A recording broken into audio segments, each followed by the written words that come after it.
Good morning. I'm sorry, I should say good evening. It is the evening. My name is Dr. Natalie Somerville, and this evening I'd like to talk with you about some of the many things that you can do with your child during your winter break. So we're going to call it a winter break toolkit. This evening, what I hope to speak with you about is why should you do learning activities at home? And what types of things can you do with your child? Some of the reasons that you may think are good ideas to do learning activities is so that you can just spend time with your child, take control of their experiences, and create an atmosphere at home that indicates that you're interested in their learning. We talked about that when we talked about reading with your child. They need to see that something is just as important to you as it should be to them. And it's also important for your children to know what things you value, like an education. So lastly, and most importantly, doing activities with your children will help you to get to know them better. You may know them in one context, but when you're working with them and you're supporting them learning through their play, then you'll get to see them in a completely different situation. And think about it. Play encourages them to be imaginative. It improves their language. You're talking with them as you're playing together. Their social skills are getting stronger. So there are so many things that can help your child through play. And when you play with your child, you will understand them much better. When you're doing these winter activities during the breaks, you want to make sure that you keep your children engaged. You might be exploring a science activity. You might be doing something that emphasizes mathematics skills.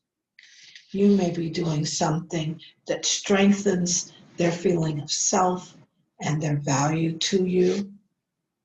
And any activity that we do will help them to thrive. And that's what your goal is to help them to be stronger, more confident individuals. Well, let's look at an activity, for instance. Suppose I say one of your winter activities could be to use a weather chart to record precipitation, temperature, and the cloud cover.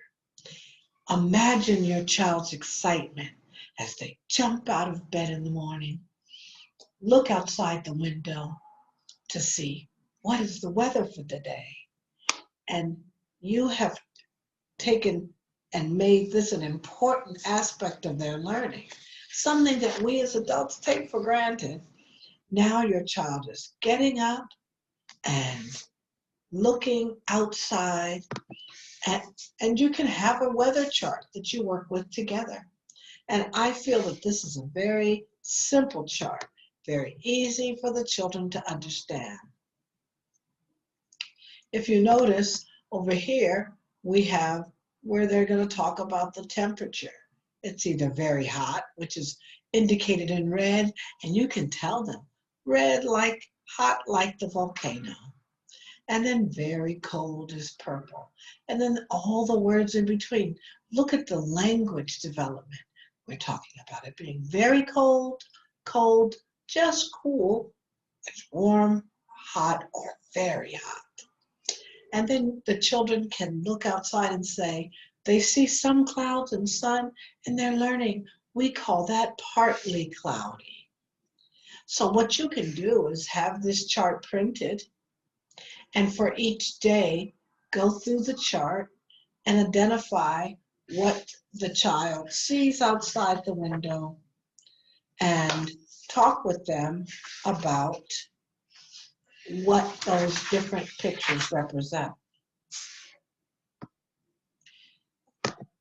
Something else that you can do that actually is using their hands and making something exciting is a snow globe.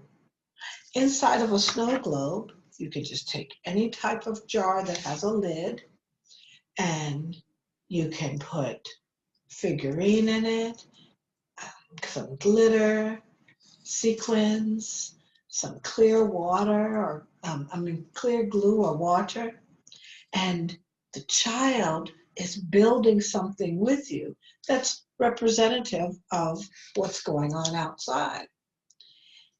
If you like, you can also, once you've got the snow globe full of a liquid and the toys are glued with a hot glue gun to the bottom, I have found that this glitter glue is wonderful. My children love working with it. You can even water it down a little bit. You just squeeze a little bit of the glue into the clear liquid and it creates a little bit of color. And because it's glue, depending on what solution you put it in, water versus glue, it will react and respond differently. And you can talk with the children about adding glitter glue to clear glue and they can see what happens. So not only is this a fun activity that they'll get to shake and watch the glitter fly around later, but it will also be an opportunity to talk about terms that they're not familiar with. And they will so enjoy it because it'll be making something that they can play with. It's always nice to try to think before you're with your child what activity you want to do and what lessons are contained within that activity. There are so many lessons in everything that we do. Everything we do has some type of science that's involved. And one of the big things that we like about science is that you're exploring something that they knew very little about before you started. So it's fun and engaging. And that's our key, to be fun and engaging. One of the things my children really enjoy doing is a magic milk experiment. And we call it magic, but it's really science. And that's something that you can share with your child.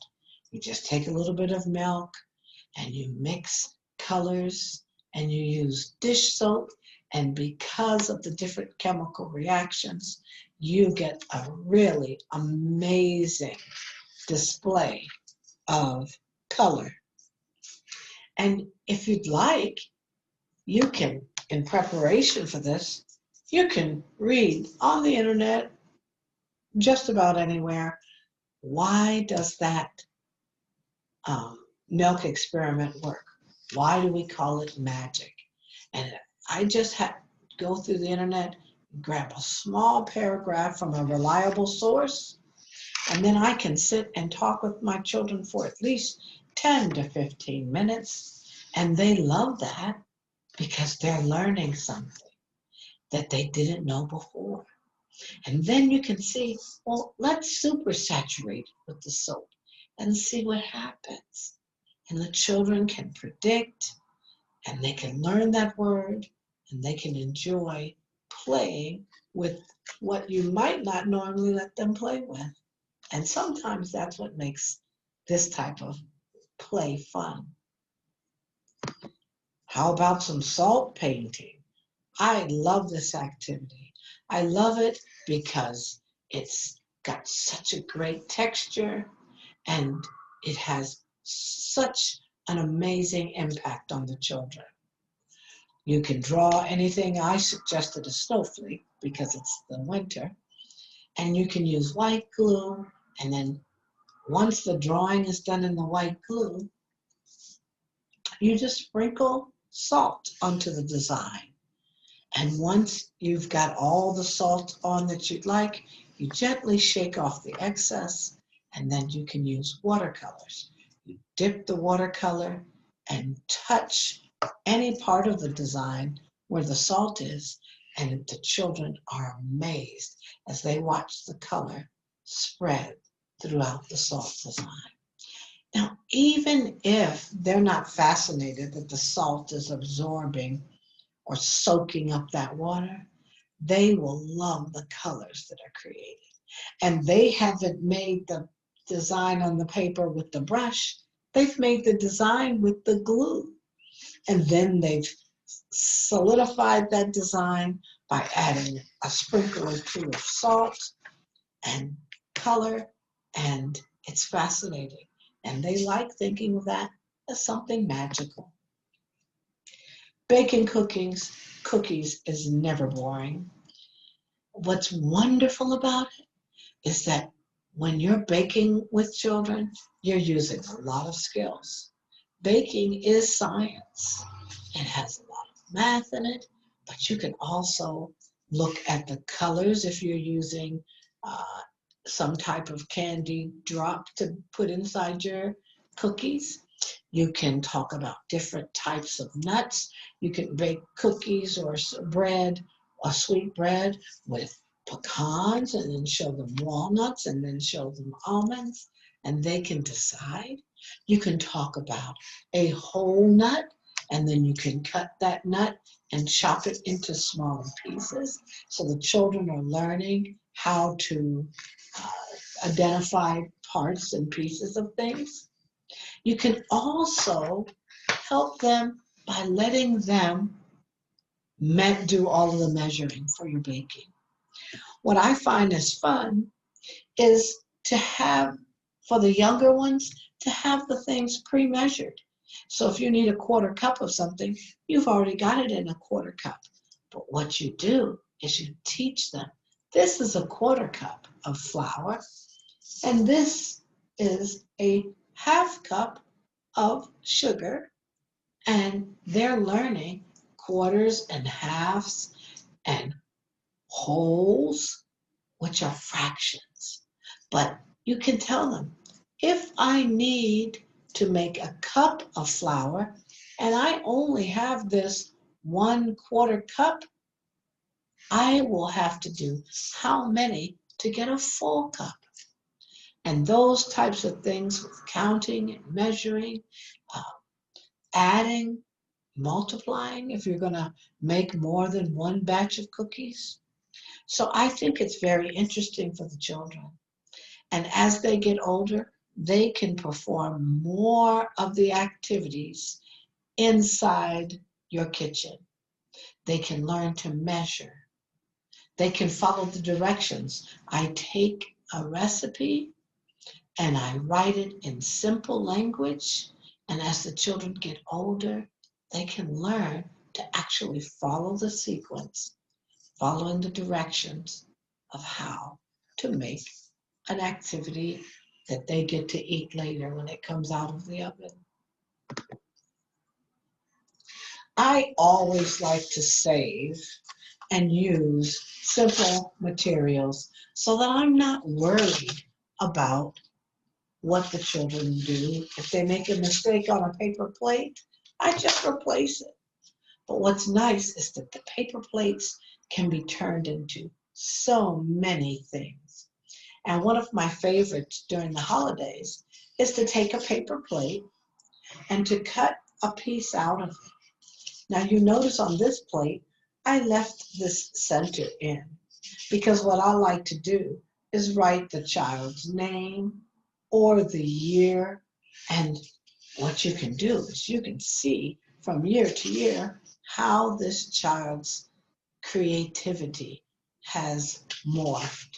So if you put the year on here, even if it's not in the center strip and it's just in the back on the plate, whenever the child creates something, date it and put their name on it to make it very personal and special, not only for the child, but also for you. Because next year's wreath might look very different than this year's wreath. So I can use tissue paper and give it to the child, and they can scrunch it up and glue it very easily to a paper plate. White glue glues perfectly onto a paper plate because it's a very simple process and it takes glue very well. So my children like to take these wreaths home, and there's a hook on their door, and they hang their wreath on the door. And sometimes we have that wreath on the door the entire year because the children don't want it to be taken down because they enjoy it far too much.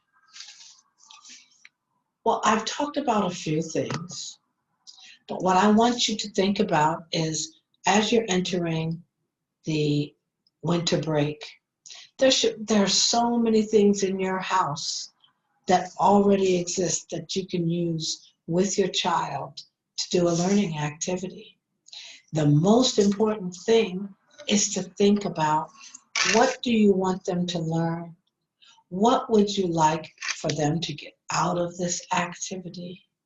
What would you like them to be able to do when they're done? So you get your paper plates, and your paper towel rolls. I never throw my paper towel rolls away. Imagine taking this tube and putting pieces of paper or tape on the ends after filling the tube with beans. When you shake it, it makes the most amazing sound. And by using different types of beans within the tube, the sound can be different. So if you imagine having 4 paper towel tubes filled with 4 different types of beans or grains, then your child can have a very different musical experience. Paper towel rolls, Ziploc bags. I love Ziploc bags because when you put something in, you can be pretty much guaranteed that it's going to stay. So imagine filling a Ziploc bag with glue. Now, the entire bag is full of glue, but when you put the bag down on a piece of paper that has letters of the alphabet, the child can use their finger on the Ziploc bag to remove the glue and see the letters that are inside. And you can have a scavenger hunt. And you ask them, here's the list of all the letters of the alphabet. Find all of the uppercase letters, and there they can stay and rub their finger on that Ziploc bag to move the liquid out of the way and to reveal the different letters that you're asking them to find. So I find that glue of all kinds are valuable. I also think it's very important to always have a set of washable paints, because when you decorate this tube, it's so much more fun for them to paint on the tube than it is, in many cases, just to roll paper around the tube. What I like to do is to do some combination of each. If you wrap paper around the tube in one section, they can paint on the remaining section of the tube. And they take great ownership in the tube if they've decorated it themselves. Many people like to use stickers, and you can use stickers on these activities. But remember, our goal is to encourage the children to be creative and to feel a sense of ownership and pride in the things that they've created. So it's not so much what are you making, it's how did you make it? You made it together. You enjoyed working on a task and coming to the completion. Now I sat down and I said, let me see if I can write down how many different ideas I have for the winter break. And there are so many. You can take your pillows off of your sofa and lay them on the floor, and the children can go from one pillow to the other and pretend that the floor is lava. And you can talk about volcanoes as part of that activity. It's always fun for the children to go through a scavenger hunt. Now, just because they can't read doesn't mean that they won't enjoy a good scavenger hunt.